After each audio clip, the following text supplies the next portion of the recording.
আজকে কথা বলবো পৃথিবীর সবথেকে ভয়ঙ্কর এক মাফিয়া গ্যাং প্রিমেইরা কামান্দো দা ক্যাপিটালকে নিয়ে।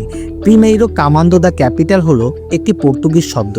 এর অর্থ রাজধানীর সবচেয়ে ক্ষমতাবান আজ্ঞাদানকারী দল। ব্রাজিলের এই প্রিজন গ্যাংটি সাও পাওলোতে তাদের আস্থানা গেড়েছে। 1993 সালের 31শে আগস্ট যাত্রা শুরু হয় তাদের। মূলত 8 জন কয়েদি মিলে শুরু করে এর কার্যক্রম।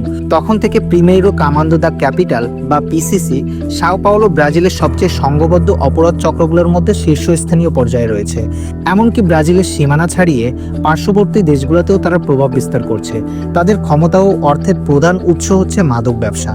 জেলখানার ভিতরে দাঙ্গা, হাঙ্গামা, খুন, এমনকি আসামিদের পালিয়ে যাওয়ার সুযোগ করে দেওয়ার রেকর্ডও আছে পিসিসির। 2006 সালের মে মাসে পিসিসির সাথে কারা কর্তৃপক্ষের একটি রক্তক্ষয়ী যুদ্ধ হয়। সেই যুদ্ধে সাও পাওলোর 40 জন পুলিশ অফিসার নিহত হয়। এই ঘটনার কয়েকদিনের মধ্যেই বিচ্ছিন্ন কিছু গন্ডগোলের কারণে আরও প্রায় 150 কয়েদি ও প্রহরী নিহত হয়। সাও পাওলো ও ব্রাজিলের কারাগার ইতিহাসে এটি এখনো পর্যন্ত সবচেয়ে জঘন্য সহিংসতা হিসাবে বিবেচিত হয়।